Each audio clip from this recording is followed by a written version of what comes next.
Assalamualaikum dan selamat sejahtera kepada semua yang menonton sesi Sembang-Sembang SMB yang bersiaran secara langsung di Facebook Sembang-Sembang SMB sempurna berlangsungnya program Ramah Mesra ASMB di Kuantan City Mall Kuantan Pahang ketika ini. Kita akan sekali lagi bersama Dr. Adam Zubir, penasihat kewangan juga YouTube popular yang sering berkongsi pelbagai maklumat dan panduan berkaitan pelaburan dan pengurusan kewangan menerusi saluran YouTube beliau Dr. Adam Zubir. Ya, dalam sesi Sembang-Sembang ASNB kali ini, kita akan membincangkan tajuk yang saya rasa masih agak fresh di minda kita iaitu bajet 2023. Sebagaimana yang kita sedia maklum, bajet 2023 telah dibentangkan pada 7 Oktober lalu dan kerajaan pada masa itu telah mengumumkan pelbagai bantuan, pemotongan, pelepasan dan pengecualian cukai untuk rakyat.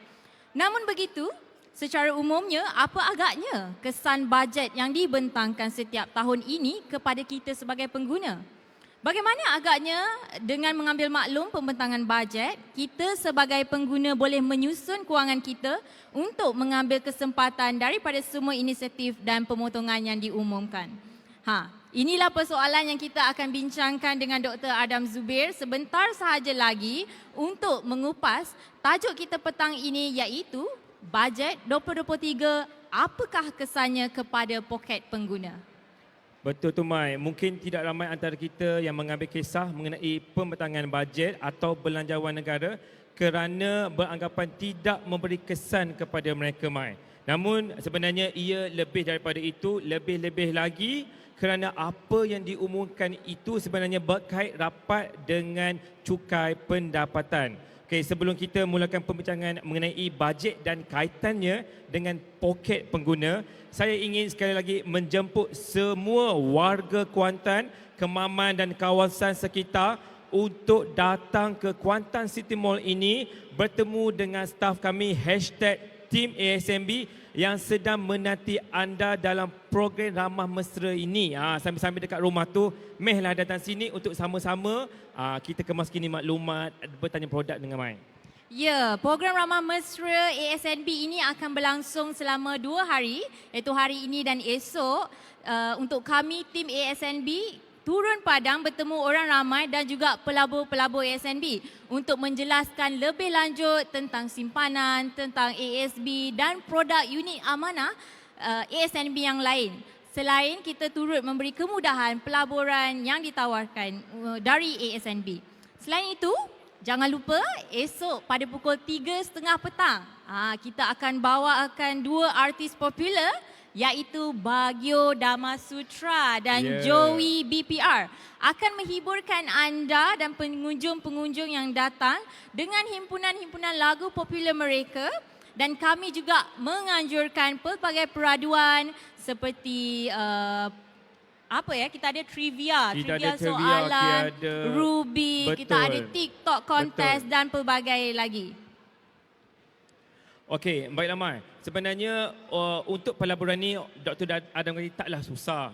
Bermakna macam kita semua penonton-penonton ataupun pengunjung-pengunjung di sini untuk mula melabur Mai RM30 pun boleh. Ya betul, serendah RM30 kita buat auto labur di My ASNB. Betul, untuk orang kata membina tabungan jangka masa panjang. Betul tak Mai?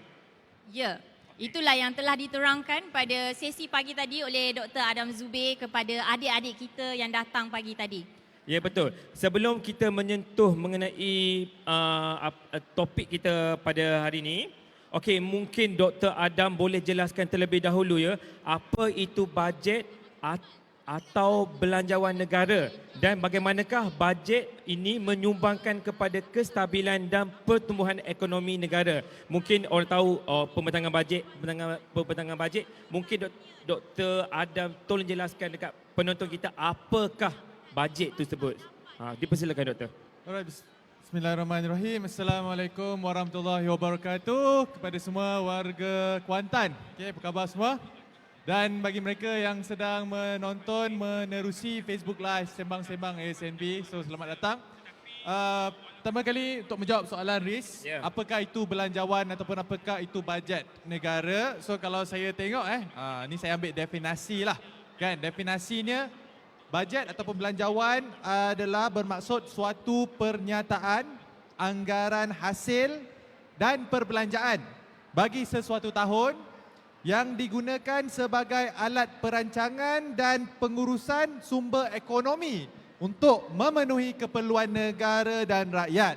So dalam bahasa mudahnya adalah satu perancangan. So macam kalau kita tengok, kita kalau persendirian, duit persendirian kita ada buat bajet. Contohnya bajet ni adalah satu perancangan untuk kita tentukan, okey, berapa banyak duit gaji masuk, berapa banyak duit duit belanja yang akan dikeluarkan. Contohnya untuk barang-barang dapur, untuk sewa rumah, untuk bayar komitmen loan kereta misalnya kalau kita ada personal loan dan sebagainya. So itu adalah bajet yang kita gunakan untuk diri sendiri. Tapi bajet negara ini sama juga macam konteks untuk personal, tetapi sebaliknya adalah digunakan untuk negara. So negara ni kutipan hasil. Kebanyakannya daripada cukai pendapatan yang kita bayarlah setiap bulan kepada negara kita. So duit hasil kutipan yang negara dapat, mereka kena utarakan, mereka kena bentangkan kepada semua ke mana mereka nak belanjakan. Dari segi pembangunan rakyat, pembangunan negara dan juga dari segi urusan pentadbiran. Kan sebab kerajaan kan ada staff-staff, government dan sebagainya, semuanya berkait rapat dengan belanjawan negara. Itu serba sedikitlah apa itu belanjawan. Oh, okey. Yelah, setahu saya lah kan, selepas bajet dibentangkan, ia akan dibahaskan oleh ahli parlimen untuk diluluskan, betul? Betul. Macam mana kalaulah bajet ni tak diluluskan? Okey. So, kita mengalami satu zaman yang sangat-sangat menarik bagi saya. Sebab sebaik saja belanjawan 2023 dibentangkan, 2-3 hari selepas itu parlimen dibubarkan. Okey. So belanjawan yang telah dibentangkan haruslah mendapat kelulusan daripada parlimen, ahli-ahli parlimen. Tapi sekarang ni ahli parlimen sudah tidak ada. Kita sedang mengharungi satu pilihan raya umum yang ke-15, betul? Dan hari ini hari penamaan calon. Kan? So, apa yang berlaku adalah biasanya kalau sesuatu bajet ataupun belanjawan negara itu diumumkan kemudian ahli parlimen dibubarkan, maka kerajaan baru yang terbentuk nanti harus membentangkan semula, kan? Bahaskan semula lah. Membentangkan dulu bajet tahun 2023. Saya nampak ada satu keretahan akhbar daripada mantan Perdana Menteri kita, Datuk Seri Ismail Sabri pun mengatakan di mana jika mereka menang, mereka akan bentangkan semula bajet sebelum akhir tahun 2022. Okey, itu kalau itu benda ni tak terjadi setiap masa. Benda ni hanya terjadi dua kali. Yang sebelum ni jadi pada tahun 1999. Apabila tak silap saya Tun Daim membentangkan belanjawan tahun 2000. Ketika itu selepas dibentangkan, kemudian 2 minggu selepas itu ahli parlimen dibubarkan. So maka mereka terpaksa membentangkan semula. Okey, ni agak teknikal lah. Tapi let's say lah on normal circumstances, okay, kebiasaannya apabila bajet dibentangkan tetapi tidak mendapat kelulusan misalnya. So apa yang akan jadi? Maka mereka tak boleh nak melaksanakan bajet tersebut. So dia akan berlaku government shutdown. Maksudnya kerajaan tak boleh nak belanjakan duit, nak bayar gaji staff kerajaan pun tak boleh. So disebabkan itu agak jarang lah, ataupun kat Malaysia ni belum pernah berlaku lagi lah di mana bajet tidak diluluskan. Tetapi di luar negara, misalnya di Amerika Syarikat, pernah terjadi di mana bajet tak diluluskan oleh parlimen. Kemudian apa yang mereka buat, mereka kena come up with a new budget lah yang dipersetujui oleh semua. So harapnya kat Malaysia ni tak terjadilah. Yelah, harap-harap tak terjadi. Harap-harap tak terjadi sebab dia akan mengakibatkan government shutdown. Sebab kerajaan tak boleh nak belanjakan duit-duit ini. Betul, itu yang terjadi. Okey, baiklah.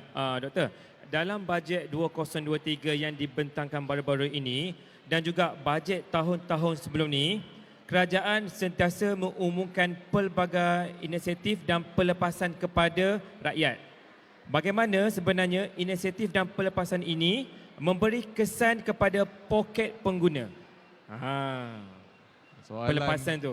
Okay, so kita just nak bercakap tentang bajet yang telah diumumkan lah tahun Ya. 2023. Walaupun seperti apa yang kita tahu, bajet tu belum boleh dibahaskan lagi sebab parlimen tidak ada.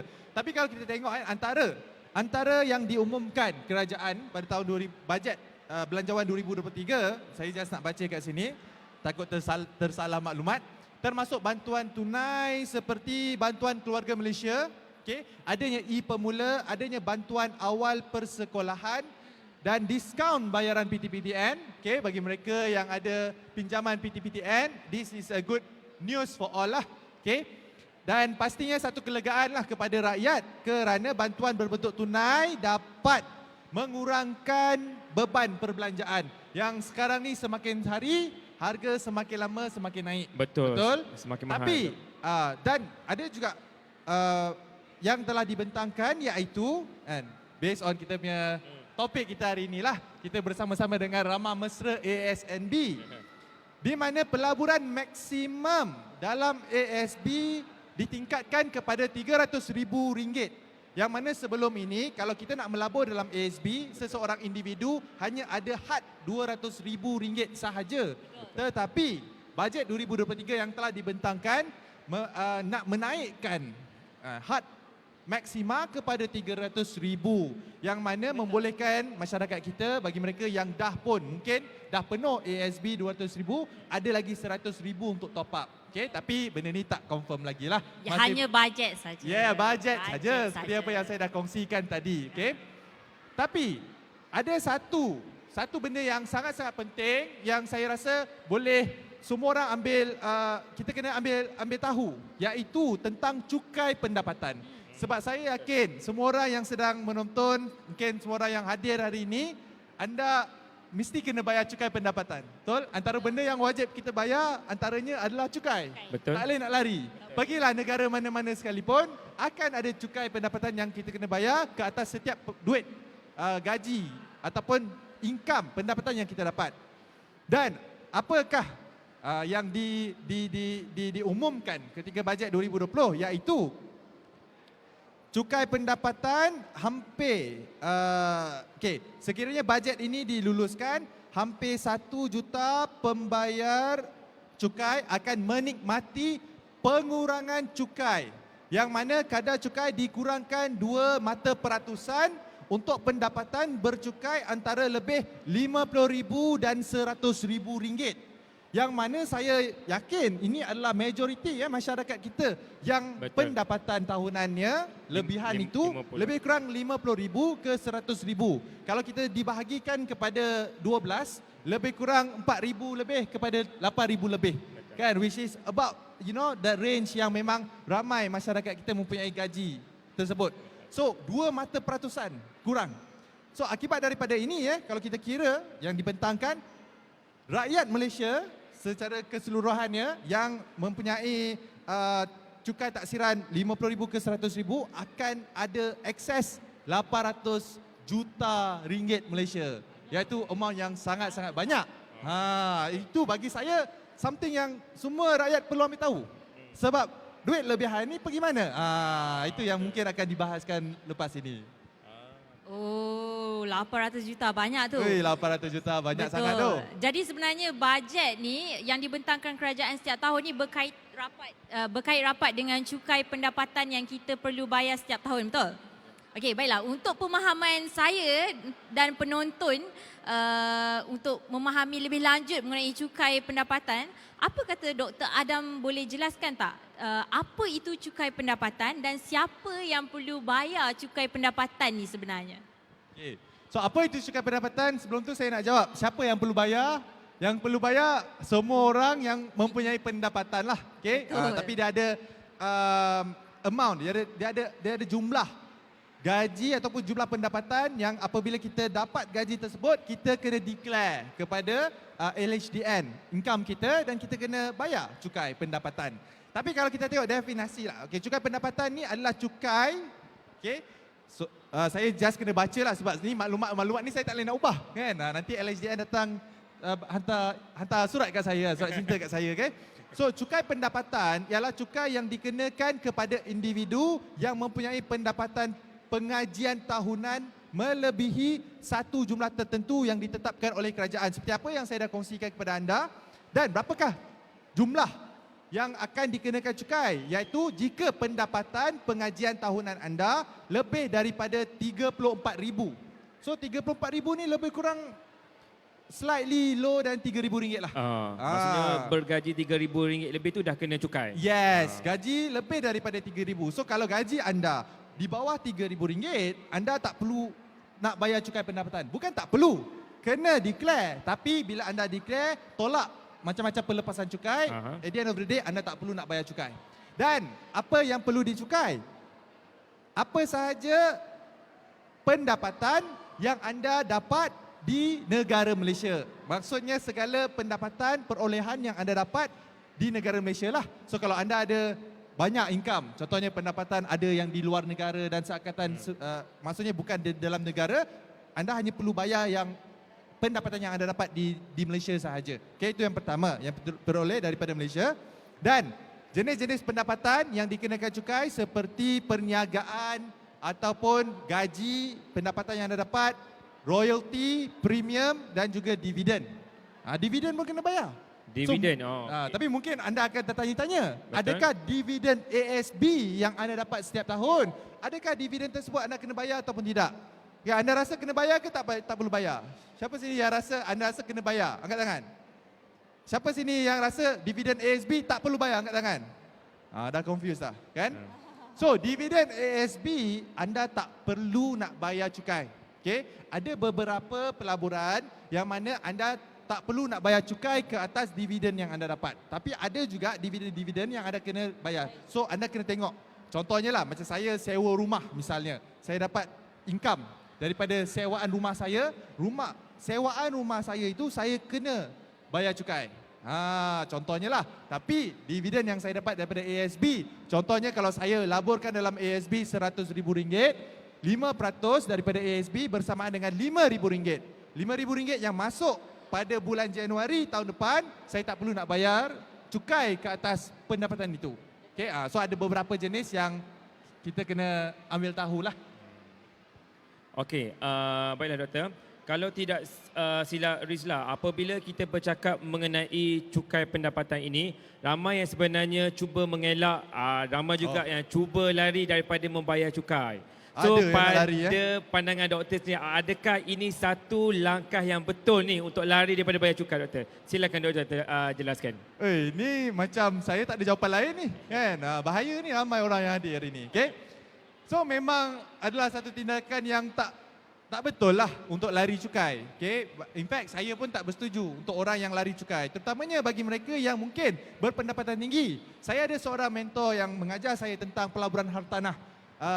Dan beliau selalu ajar kepada saya, okay, Adam, kalau anda kena bayar cukai, let's say anda kena bayar cukai lebih daripada tahun depan, maksudnya anda ada buat sesuatu benda yang bagus. Maksudnya kalau saya sebagai seorang ahli perniagaan, saya tak makan gaji. So saya dapat commission, saya dapat bisnes, saya buat bisnes dan income yang saya dapat pun datang daripada bisnes saya. So setiap tahun, Alhamdulillah, memang cukai yang dikenakan ke atas saya dan juga syarikat saya makin lama makin bertambah. Dan ikut kepada mentor saya, benda tu adalah satu indikator yang bagus. Maksudnya bila kita bayar cukai lebih banyak, maksudnya benda tu bagus. Maksudnya kita punya income makin bertambah. Profit kita pun makin lama makin bertambah. Which is good, right? Tapi some people, kan, terutamanya bagi mereka yang berpendapatan tinggi, mereka cuba elakkan bayar cukai, mereka cuba lari daripada cukai. Sebenarnya lari daripada cukai adalah tindakan yang salah dari segi undang-undang. So, saya sebagai perancang kewangan, saya nak cakap kepada semua, janganlah lari daripada cukai. Sebab mereka tahu, kan, anda lari tahun pertama, tahun kedua, tahun ketiga, tahun keempat, mereka ada 7 tahun untuk tangkap anda. So mereka boleh audit balik perbelanjaan anda, pendapatan anda for the past 7 years. In fact, sekarang ni tak silap saya, dia dah boleh buka dah. Dia boleh check balik pendapatan-pendapatan anda yang lama. So, bak kata pepatah, bersusah-susah dahulu, bersenang-senang kemudian. Anda tak nak bersenang-senang dahulu, kan? Ada banyak duit sebab lari cukai, kan? Dan bersusah-susah dahulu, kena kejar dengan pihak LHDN dan anda kena bayar. Bukan saja anda kena bayar cukai, tetapi anda kena bayar penalti-penalti yang ada bersama-sama dengan cukai yang anda kena bayar tahun-tahun sebelum ini. Ya, jadi janganlah kita sekali-sekali pun kita elak ke, kita lari dari bayar cukai sebab hukuman dia memang betul Dok Tara. Memang hukumannya berat Silap-silap kita kena, kalau kita tertangkap, kita kena bayar segala cukai-cukai yang kita dah lari tadi, yang kita elak untuk bayar. Okey, menyebut mengenai potongan gaji berjadual PCB. Boleh tak Dr. Adam jelaskan lebih lanjut mengenai PCB ni? Okey, so bila kita cakap pasal soal cukai pendapatan, biasanya kalau anda bekerja sendiri, contohnya anda kerja, pagi tadi kita ada borak tentang gig economy. Betul. So bagi mereka yang bekerja sebagai seorang Grab driver ataupun e-hailing, P-hailing service dan sebagainya, anda akan dapat income. Dan income yang anda dapat, berdasarkan pada income, pendapatan yang anda dapat, anda kena maklumkan pada pihak LHDN dan anda kena bayar cukai anda. Okay, itu kalau kita bekerja sendiri ataupun anda buka kedai, buka warung nasi lemak tepi jalan misalnya, ataupun buat jadi ejen ataupun dropship dan sebagainya, di mana pendapatan anda berubah-ubah ikut kepada usaha yang anda berikan dan juga pada sales yang anda dapat. Okay, ini kita kena declare.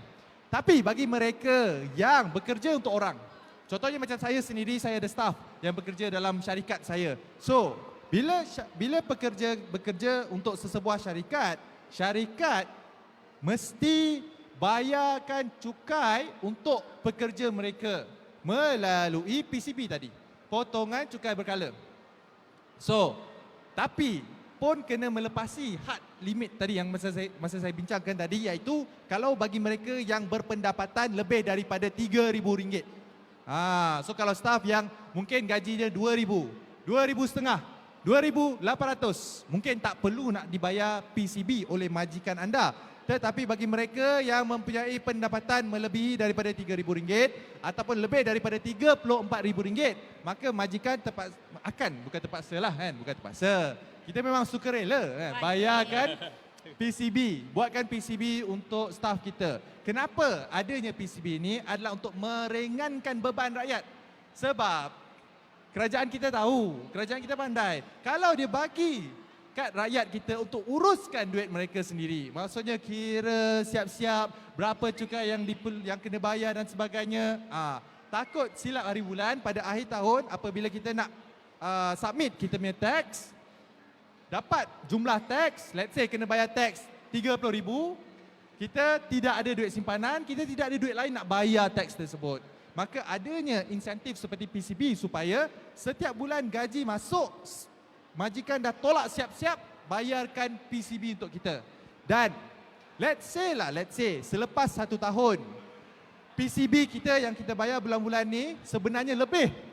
Sebab kita ada potongan-potongan yang kita, contohnya pelepasan cukai yang kita ada. Misalnya kalau anak bawah 18 tahun, ada suami, ada isteri, ataupun ada peralatan yang kita beli misalnya, so kita dapat pelepasan cukai. Sebab itu setiap tahun bermula pada 1 Mac tahun berikutnya, semua rakyat boleh menyemak ataupun boleh buat e-filing. Boleh buat e-filing, anda boleh kira berapakah teks ataupun cukai pendapatan yang anda sepatutnya bayar, dan jika duit ataupun cukai yang anda bayar itu lebih daripada PCB yang anda bayar setiap bulan, maka anda kena top up. Tapi jika jumlah cukai yang anda kena bayar itu kurang daripada PCB ataupun potongan cukai yang majikan anda buat, maka apa? Maka anda akan dapat refund. Anda akan dapat rebate daripada LHDN, maksudnya LHDN akan bayar amount yang lebih itu kepada bank account anda. So benda ini sayangnya tak ramai masyarakat kita tahu. Tak ramai masyarakat kita yang ambil peluang ini untuk kira betul-betul berapakah cukai pendapatan yang anda kena bayar dan dapatkan pelepasan cukai ini. Jika anda kira sebenarnya ini adalah teknik untuk dapatkan kembali duit yang anda sudah bayar kepada LHDN misalnya. Okey, doktor. Jadi kita secara terus-terusan mengelak membuat taksiran cukai, kita akan menanggung kerugian sekiranya terlebih membayar cukai menerusi PCB. Okey, dan kami pun kerja makan gaji, ada bayar cukai. Jadi nak dapat juga tips daripada doktor ni, bagaimana untuk memastikan kita dapat meminimumkan cukai perlu bayar setiap kali membuat tafsiran tu. Macam mana kita kalau boleh nak sikitkan cukai Yang tu? ni saya suka. Ni saya pun nak tahu Ni sangat. pun saya pun nak tahu, Saya doktor. rasa ramai nak tahu staff-staff diorang ni. Kadang-kadang saya tak claim pun, terlebih bayar. Okey. Ini memang penting dan saya yakin ramai daripada anda yang sedang menonton pun nak tahu macam mana kita nak maksimalkan ataupun kita nak meminimumkan cukai yang kita perlu bayar setiap kali membuat taksiran. Betul, betul. Kan? Siapa yang tak suka dapat duit kan? Ya, Okey. saya tunggu tu. So, saya bagi contoh lah. Apabila anda membuat taksiran cukai, okay, macam saya cakap, selepas 1 hari bulan Mac, pihak LHDN akan buka e-filing portal, anda boleh start type. Okay, berapakah pendapatan kasar anda? Apakah pelepasan-pelepasan yang maksudnya yang sesuai untuk diri anda, yang anda boleh apply. Misalnya anda boleh type semua everything dan anda akan dapat total. Okay. So, apabila membuat taksiran cukai, beri perhatian kepada langkah untuk mengurangkan pendapatan kena cukai menerusi pengecualian terhadap pendapatan yang diterima dan pelepasan. Ini yang benda yang penting. In fact, anda boleh Google siap-siap. Okay, macam saya sendiri pun saya Google pelepasan cukai ataupun cukai LHDN pelepasan. Kita akan dapat list. Contohnya kalau kita ada beli komputer riba misalnya. So komputer itu ikut tahun dan benda ini pun ditentukan ketika bajet diumumkan setiap tahun. So mereka akan tentukan berapa banyak pelepasan yang kita boleh dapat. So benda ni sebab itu bagi saya bajet 2023 bagi saya sendiri benda yang saya tengok, benda yang saya kaji kadang-kadang ada macam-macam. Betul. Kadang-kadang benda yang tak relevan pun dengan diri kita. Tapi benda yang relevan untuk semua orang dan saya yakin semua orang akan dapat kebaikan dan keistimewaannya adalah apabila anda tengok dekat pelepasan cukai pendapatan. Itu benda ni yang paling saya berminat. Okey, itu yang pertama. Anda tengok betul-betul list tersebut, tengok mana satu yang anda boleh claim semula daripada LHDN. Yang kedua, anda pun sebenarnya, Riz, saya tak tahu Riz dengan Mai tahu ke tidak, anda boleh mengurangkan kadar bayaran cukai pendapatan menerusi zakat. Zakat. Maksudnya kita buat pemotongan zakat tu banyak ke? Betul. So maksudnya kalau kita bayar zakat sebagai seorang Muslim, kita memang wajib mengeluarkan zakat sebanyak 2.5%. 2.5% kita patut keluarkan daripada zakat pendapatan. Untuk zakat pendapatan. Daripada pendapatan kita 2.5%. So duit yang kita bayar zakat itu sebenarnya kita boleh dapat balik daripada LHDN kalau kita dah bayar lebih. So benda ni yang ramai orang tak tahu juga.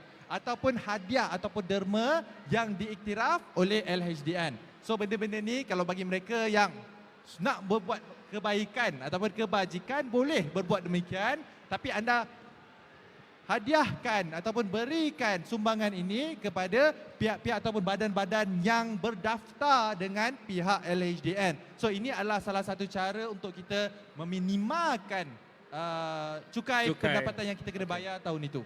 Okay, antaranya lah. Dan saya nak bagi contoh lain. Contohnya macam kalau kita buat pelaburan pun sama juga. Kalau kita nak buat membuat apa-apa pelaburan, kita boleh cari pelaburan-pelaburan yang mana dividen ataupun hasil yang kita dapat itu tidak perlu kita bayar cukai. Antaranya ASB lah. Ramah Mesra ASNB kan. So Ramah Mesra ASNB bagi mereka yang mungkin duduk berdekatan di Kuantan misalnya, anda belum pernah buka ASB lagi, ASB account. Betul. Saya sarankan anda untuk hadir ke Kuantan City Mall. Kan kat belakang tu ada banyak staff-staff pihak ASNB yang akan menunjukkan kepada anda langkah-langkah cara bagaimana nak membuka ASB account anda yang pertama. Dan kenapa benda ni sangat-sangat penting? Sebab anda boleh melaburkan duit anda ke ASB, contohnya ke dalam ASB, dan dividen yang anda dapat itu anda tak perlu nak bayar cukai. Kan? Berbanding dengan pendapatan-pendapatan anda yang lain. So itu antara contoh yang anda boleh buat. Okay? Apa lagi? So antara benda yang saya just baca lah. Antara benda yang anda boleh dapat pelepasan, pembelian buku, majalah, jurnal dan penerbitan. Anda boleh claim balik pelepasan cukai. Anda dapat pelepasan cukai kalau anda beli buku. Pembelian komputer peribadi seperti apa yang saya dah kongsikan sebentar tadi. Pembelian peralatan sukan. Peralatan sukan, okey. Negara kita, kerajaan kita nak menggalakkan masyarakat kita ni untuk pergi bersukan. So kita boleh beli barang-barang alat sukan dan kita boleh kurangkan cukai yang kita kena bayar. Insurans nyawa contohnya dan juga KWSP. So benda-benda ni sebenarnya benda-benda yang mungkin kita memang kena keluarkan duit pun. Tapi kalau kita tahu dan kita boleh dapat that tax deduction, itu yang saya maksudkan. So benda ni lah antara benda yang masyarakat semua, okay, anda boleh cakna tentang pelepasan cukai pendapatan ini dan ambil peduli tentang kewangan anda. Maksudnya 1 Mac sahaja setiap tahun pergi dekat e-filing dan anda filekan, kan? Type dan tengok apakah pelepasan-pelepasan yang anda dapat. Mana tahu anda dapat balik cash rebate daripada LHDN. Ya betul. Sebab jadi jelaslah untuk membuat taksiran cukai dan membayar cukai itu adalah lebih baik untuk membantu kedudukan kewangan individu. Dan untuk membuat taksiran cukai yang dapat meminimumkan cukai yang perlu dibayar, kita kena ambil tahu apa yang dibentangkan di dalam bajet kerajaan setiap tahun. Sebagai contoh, tahun lepas kita boleh juga cukai ni apa ni, kalau kita travel 1,000 kan? Yes, travel. Ada Betul. yang itu RM1,000. pun. Yep. Sebab memang ramai yang pergi travel dalam negara, kita nak boost kita punya ekonomi, pada masa yang sama kita boleh juga dapat pelepasan cukai sebanyak RM1,000. Selain itulah, apa lagi tips-tips yang Dr. Adam boleh kongsikan dan boleh diguna pakai untuk pengurusan cukai yang lebih baik? Okay, so kalau saya nak bagi tips, okay, yang pertama, okay, saya boleh bagi 4 tips lah. Yang pertama, kalau anda nak membuat tuntutan, okay, ataupun nak membuat taksiran cukai, benda ni pun yang saya buat juga. Saya bersama isteri saya, kami buat taksiran cukai berasingan.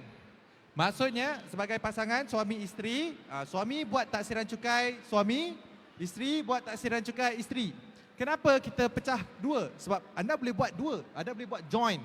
Okay?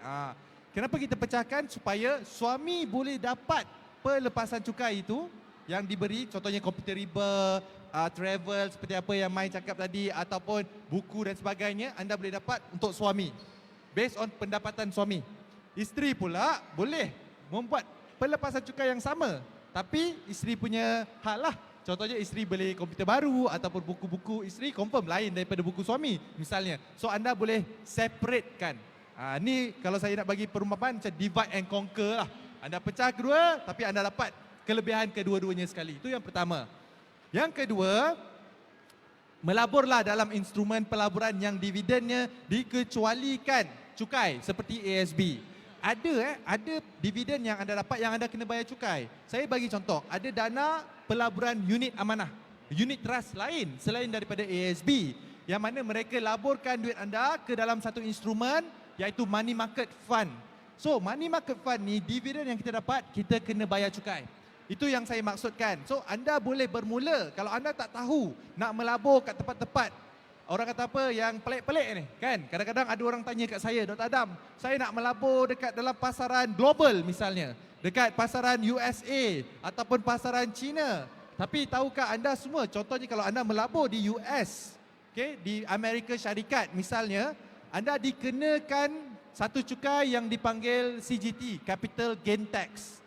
Maksudnya setiap kali anda dapat keuntungan membeli sesebuah saham syarikat di Amerika Syarikat, anda akan dikenakan cukai ke atas keuntungan anda tersebut. So benda-benda ini bagi saya is like ada banyak, tapi anda kena tambahkan ilmu. So apa kata kalau anda mula dengan pelaburan yang mudah seperti pelaburan ASB, bukan saja pelaburan itu mudah tetapi pelaburan itu berisiko rendah. So itu yang kedua lah, tips, carilah pelaburan yang dividennya tak dapat pengecualian cukai. Yang ketiga, anda boleh maksimumkan pelepasan yang diberikan. Okay? So maksimumkan pelepasan yang diberikan. So apa yang saya buat, saya sendiri buat. Setiap kali bajet ataupun belanjawan negara dibentangkan dan diluluskan oleh Parlimen, apa yang saya buat, saya type dekat Google. Okay. Saya type tax deduction tahun tersebut. Contohnya, belanjawan 2023, saya akan type tax deduction 2023 and Malaysia. Kan Google saja. Dan anda akan dapat list daripada LHDN. Pastikan anda semak daripada website yang betul lah. Sebab sekarang ni banyak sangat scam-scam kat luar sana. Kita pun tak tahu. Betul, doktor. Website mana yang betul, website mana yang tak betul. So daripada situ anda dah boleh merangka ataupun merancang pembelian anda sepanjang tahun tersebut. So contohnya macam let's say yang RM1,000 tu, apa yang saya buat? Bila saya pergi travel, saya simpan resit, saya upload dan saya pastikan saya dapat pelepasan cukai tersebut. Contohnya pergi hotel, dapat tax deduction dan sebagainya. Benda ni kan menguntungkan. Tapi hanya menguntungkan bagi mereka yang merancang. Betul tu. Pernah dengar, if you fail to plan, you plan to fail. Maksudnya kalau kita gagal untuk merancang kewangan kita, sebenarnya kita merancang untuk gagalkan kewangan kita. So, basically apa yang saya buat, setiap tahun saya akan tengok dalam bulan 1, bulan 2 saya akan tengok pelepasan cukai tahun tersebut and then saya akan rangka. Contohnya kalau saya bercita-cita nak beli gadget baru misalnya dan saya nampak ada pelepasan cukai 2,500. So saya akan grab that opportunity. In a way dapat mengurangkanlah jumlah cukai yang saya kena bayar untuk tahun tersebut. Itu tips yang ketiga. Nak lagi tak tips yang keempat? Boleh. Tips keempat, doktor. Kita tahun depan nak claim banyak ni. Tips yang keempat. Tips yang keempat ni insya-Allah kan. Iaitu beri derma.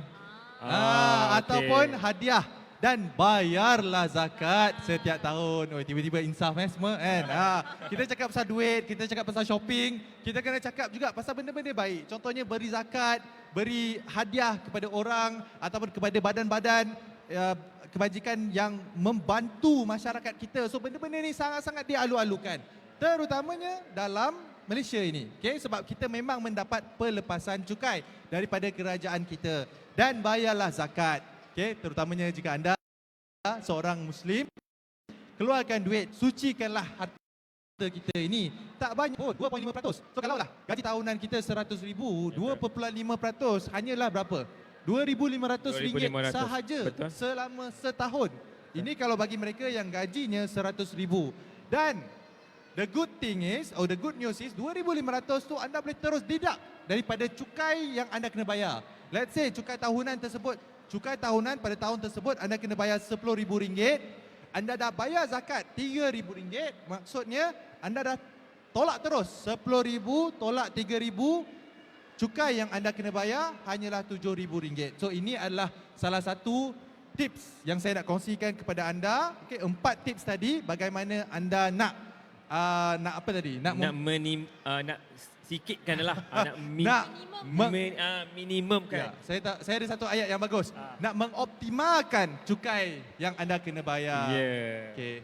Okey, doktor. Tadi doktor ada sebut berkaitan dengan pelaburan yang tidak dikenakan cukai seperti SB. Ada juga pelaburan saham-saham di luar yang dikenakan cukai. Mungkin doktor boleh share sikit sebagai info kepada pengunjung-pengunjung dan juga penonton-penonton, berapa banyakkah jumlah sekiranya orang tu melabur di pasaran saham, cukai yang dikenakan tu, doktor? Banyak ke tak sebenarnya? Sebagai info. Okey. So ini specifically untuk bagi mereka yang melabur dalam pasaran saham. Pelaburan saham Bursa Malaysia. Terutamanya Bursa Malaysia lah. As of now, pada hari ini, Malaysia belum memperkenalkan lagi CGT ataupun yang kita panggil Capital Gain Tax. Cukai ke atas Capital Gain Tax. Maksudnya apa? Capital Gain Tax adalah cukai ke atas keuntungan modal. Cukai ke atas keuntungan modal. Saya bagi contoh. Let's say kita ni melabur dalam pasaran saham Bursa Malaysia. Bursa Malaysia ada banyak syarikat-syarikat Malaysia yang kita boleh beli. Contohnya syarikat Tenaga Nasional Berhad, TNB. Saya yakin semua orang tahulah TNB apa. Nampak electricity anda sekarang, semuanya supply by TNB lah. So, anda nak beli saham syarikat Tenaga Nasional Berhad, let's say RM10. Anda beli RM10 dan anda simpan sampailah saham syarikat Tenaga Nasional Berhad naik ke RM15. So, daripada RM10 naik RM15, naik sebanyak 50%. 50%, ya. Untung RM5 lah. RM5, Kan? okey. RM5. So, kalau di luar negara, Ya. mereka mengenakan CGT ataupun Capital Gain Tax, cukai ke atas keuntungan modal. Maksudnya kita dah labur RM10, kita Okey. dapat untung RM5. RM5, betul. RM5 itu, contohnya di Amerika Syarikat, kita kena bayar tax. Oh, daripada keuntungan RM5 Daripada tu. keuntungan tersebut kena Okey. bayar. Okay? Itulah capital gain tax. Tapi di Malaysia belum diperkenalkan lagi. Belum ada lagi lah. Belum ada lagi lah. Alhamdulillah, Okey. bersyukurlah kita sebab tak ada capital gain tax. Kalau ada capital gain tax ni, pening kepala jugalah kan, sebab saya memang melabur dalam pasaran saham. Okay. So Okey. itu yang dimaksudkan dengan capital gain tax. So kat Malaysia belum ada lagi. Kalau kita sebagai pelabur, kita melabur dalam bursa Malaysia, kita dapat untung daripada bursa Malaysia, kita tak perlu bayar tax. Okey. Tapi dari segi dari segi teorinya, praktikalnya tu wallahu alam. Tak tahu macam mana dia nak praktikan, tapi dari segi teorinya, kalau anda beli sesuatu saham di Malaysia dan anda beli untuk pelaburan pasif, maksudnya anda beli, anda simpan. Anda tak buat apa-apa. Okey? Anda simpan, anda hanya kutip dividen. Umpama macam anda simpan dekat dalam ASB tapi anda beli saham syarikat. Anda tak kena. Dia tak kena tax. Tapi kalau anda jual beli saham di Malaysia ini, jual beli maksudnya kita beli hari ini, beli pagi ni, petang jual. Petang jual, okey. Kan, beli harga RM1, jual harga RM1.20. Esok beli lagi harga RM80, jual harga RM1.05. Kan untung kan? Betul. So itu dah jadi satu transaksi jual beli. Oh, Kita okey. beli, kita jual, kita beli, kita jual, kita beli, kita jual. Dalam dunia saham ini kita ada kita gelarkan mereka ni intraday. Oh, okey. Intraday. Maksudnya mereka ni jual beli dalam masa satu hari saja untuk dapatkan keuntungan. Umpama macam kita beli, kita supply barang. Contohnya kita supply cookies misalnya. Kita beli cookie bulk, itu kita jual ke orang. Kita jual dengan keuntungan, kita dapat untung. Untung tersebut kena cukai ke tak? Untung daripada jual cookies ke ataupun jual buku ke, mestilah kena. Sebab itu adalah pendapatan dari perniagaan. Begitu juga dalam pasaran saham. So dia kira itu Macam perniagaan juga. Ya, dia Oh, kira okey. macam kita ni sedang membuat sesuatu Urusan transaksi jual beli lah. itu urusan jual beli. So macam maksudnya kita ni sebagai seorang trader. Trader. Trader beli harga murah, jual harga mahal, beli harga murah, jual harga mahal.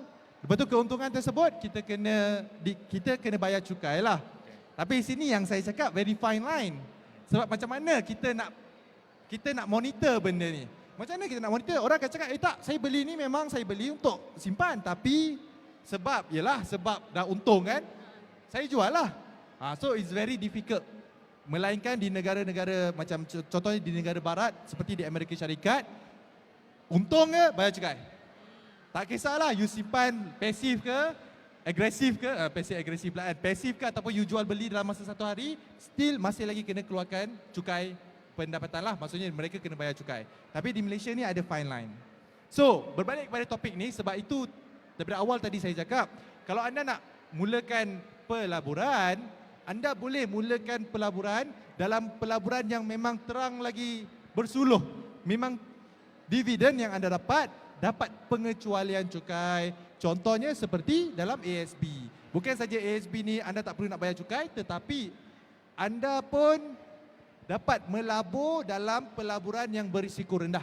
Maksudnya setiap tahun, alhamdulillah sampai ke hari ini, harapnya tahun depan, tahun depan pun, tahun ni pun Hopefully dapat konsisten. Yeah. Maksudnya konsisten di sini bukan konsisten dari segi peratusan, tetapi konsisten dari segi pulangan dividen yang kita dapat. Kita dapat 8% ke, 6% ke, 4% ke, maksudnya konsisten. kita masih lagi dapat income daripada pelaburan yang kita laburkan dalam ASB. Itu yang saya maksudkan dengan pelaburan yang konsisten lah. Okay? Nampaknya memang pelbagai persoalan mengenai kaitan antara bajet dan poket pengguna yang telah kita bincangkan sepanjang sesi ini. Rupanya bajet yang dibentangkan tu memang berkait rapat dengan yang memberi kesan besar kepada kita sebagai pembayar cukai. So Dr. Adam, untuk mengakhiri segmen kita petang ini, apakah nasihat Dr. Adam kepada penonton kita petang ini mengenai pentingnya untuk kita sentiasa mengikuti bajet yang dibentangkan dan mengaplikasikannya dalam pembelanjaan harian? Okay, so kalau bagi mereka yang sedang menonton, okay, bila kita dengar pengumuman bajet, saya yakin tak semua orang ambil tahu. Okay? In fact, saya sendiri pun sebelum saya menjebakkan diri dalam dunia kewangan ini, saya tak ambil peduli pun apa bajet yang dibentangkan. Sebab satu, saya tak faham. Kedua, kadang-kadang banyak sangat perkataan-perkataan ataupun terma-terma yang digunakan yang saya tak tahu. Sampai ke hari ini, kadang-kadang saya pun confused bila saya baca bajet. Okay? Tapi, saya nak bagi tahu kepada anda semua, bajet yang dibentangkan itu, benda yang kita boleh ambil peduli adalah bab cukai pendapatan. Okay, cukai pendapatan. Kenapa saya cakap cukai pendapatan? Sebab saya yakin bagi mereka yang bekerja yang gajinya lebih daripada RM3,000 dan bagi mereka yang memang, yalah, rakyat Malaysia kan, kita pun memang memerlukan duit dengan kenaikan kos harga barang yang semakin hari semakin tinggi dan ketidaktentuan ekonomi di luar sana. Duit ataupun cash flow, duit simpanan kita, duit lebihan kita sangat-sangat penting. So nasihat saya, at least belajarlah apakah pelepasan cukai yang diberikan pada tahun berikutnya. Contohnya tahun 2023. Tengok balik, kaji bahagian cukai dan ambil peluang. Kalau anda nak, maksudnya gunakan apa saja yang dibentangkan sebagai perancangan sebelum anda membuat apa-apa pembelian. Anda nak beli laptop baru, tengok ada tak pelepasan cukai. Anda nak pergi hantar anak anda pergi hospital, tengok. Contohnya anak kita, kalau kita hantar ke Taska atau Tadika yang berdaftar, kita pun boleh dapat pelepasan cukai. Betul. Sebab itu saya simpan resit anak saya simpan sampai ke hari ini. Sebab boleh dapat pelepasan cukai. Kan Kalau bagus? resit tu hilang, Doktor? Sebab itu kena merancang. Kalau tak merancang, kita merancang untuk kalau kita gagal untuk rancang, kita akan merancang untuk gagal. So memang kena ada. Kalau hilang pun dapat. Call balik cikgu. Call balik sekolah. Boleh tak sekolah sediakan resit untuk bulan-bulan yang anda dah terlepas lah. So benda-benda ini penting. Sebab itu kalau saya, benda yang paling saya tengok setiap kali bajet diumumkan adalah bahagian tax deduction tu. Cukai pelepasan, itu yang pertama. Yang kedua, berkenaan dengan ilmu kewangan ini, memang dia tak boleh nak lari daripada kita sendiri kena tambahkan ilmu kewangan kita. Maksudnya anda yang sedang menonton di Facebook Live, okay, dan yang hadir hari ini yang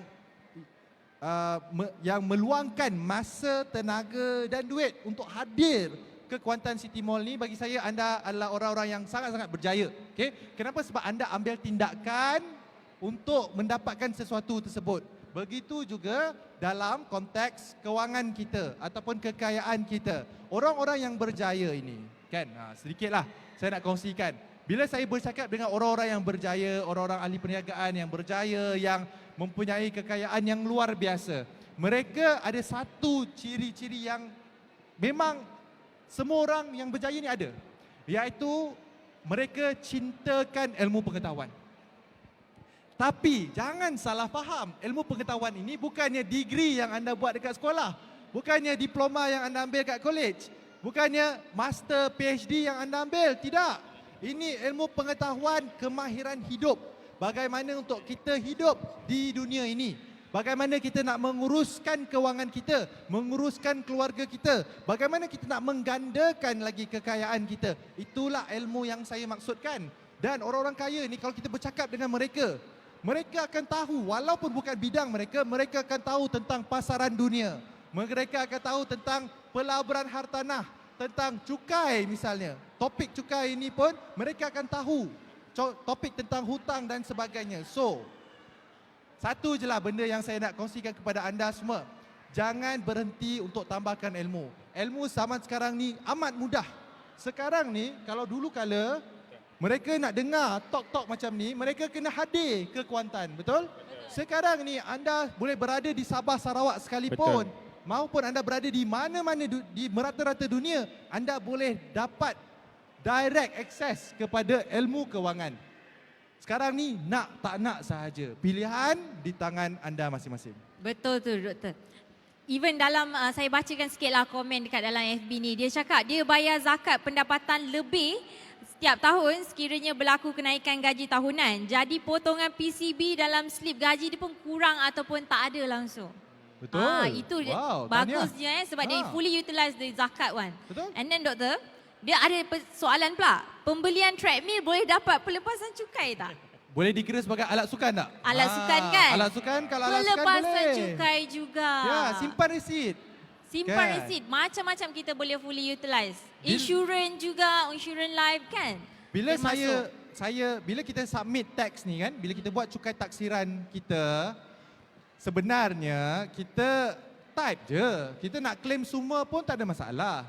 Tak ada masalah sebab kita tak perlu nak serta ataupun lampirkan resit-resit ini. Betul tak? Kan? betul. Bagi mereka yang dah pernah buat cukai taksiran, anda akan tahu. Tapi, ada tapi. Tapi, masalah timbul apabila LHDN audit anda. Kan? Setiap tahun mereka akan audit. Sometimes randomly. Sometimes mereka tengok social media anda. Nampak, orang ni macam best je, macam mewah je. Betul. Beli kereta baru, pergi travel sana sini. Kan? Mesti ada banyak duit. Tengok cukai, cukai yang di-declare nampak macam tak kena dengan lifestyle kita. Time tu lah anda dapat surat cinta daripada LHDN. Surat cinta Betul, tu betul, memang betul. menakutkan. Yes. So ketika mana anda dapat surat cinta ini, ketika itulah anda kena sertakan resit-resit yang anda dah claim. Anda cakap saya beli treadmill. Okey, boleh tengok treadmill. Kalau anda boleh bagi resit, tak ada masalah. Tapi kalau anda tak boleh bagi resit, jawablah alamatnya. Okey. So itulah. Tapi kita orang pun ada dapat lebihan cukai dan pernah juga dapat surat yang mengatakan kita orang kurang bayar cukai. Betul. So terpaksalah top up balik. Tak, ikhlas top up tu ikhlas. Ikhlas top up tu ikhlas. Untuk kegunaan bersama. Okey, kegunaan bersama. Okey, terima kasih kepada Dr. Adam dengan penjelasan yang sangat padat, yang penuh ilmu, dan diharap segala perkongsian ilmu untuk cukai dan tips-tips daripada Dr. Adam sama-samalah kita guna, kerana nanti tahun depan bulan 4 kita nak claim kan. So gunalah tip-tip ni sebaiknya supaya kita dapat balik duit kita tu. Betul tak Mai? Betul, tapi kalau dah dapat balik duit tu, janganlah pula kita berbelanja sakan. Kalau boleh betul. settlekan hutang-hutang yang ada ataupun simpanlah di dalam ASB. Ataupun gunakan 3 bank sistem, agihkan bank keperluan, bank simpanan Bank dan juga nafsu. bank nafsu. Seksi ben tu Oh, seksi. Betul. Baiklah, kami berharap kami berharap kami telah berkongsi pelbagai ilmu dan maklumat yang dapat memberi manfaat kepada anda semua. Jadi jangan lupa untuk bersama kami sekali lagi dalam Sembang-Sembang ASNB pada esok hari 11 pagi dan juga jam 5 petang bersama dengan seorang lagi perancang kewangan yang berpengalaman luas iaitu Encik Syamsuddin Kadir. Betul? Syamsuddin Kadir. Betul Mai. Dan tak lupa kepada pengunjung-pengunjung dan juga kepada penonton-penonton, mungkin anda berada di sekitar Kuantan ataupun anda berada di Kuantan, jomlah singgah ke sini kerana kami berada di sini hingga malam ini pukul 10 malam dan hingga esok. Kita ada 2 hari. So sekiranya anda mungkin adalah pelabur kami, mungkin dulu masa kecil-kecil mak ayah dah buka akaun RM10, tak tahu. So jika anda ada ke lapangan, ajak semua ahli family member, blast dekat grup WhatsApp, datang ke sini untuk sama-sama beramah mesra dan menimba ilmu berkaitan dengan pelaburan dengan kami di sini, Mai. Baiklah, terima kasih sekali lagi Dr. Ya, Adam. Dr. Adam, terima kasih kerana sekali lagi.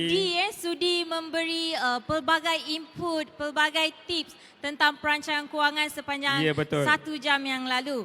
Dan kita jumpa lagi esok dalam Sembang-Sembang ASNB live di FB Sembang-Sembang ASNB sempena program Ramah Mesra ASNB di Kuantan City Mall, Kuantan, Pahang. Sekian, terima kasih. Kita jumpa lagi. Bye-bye.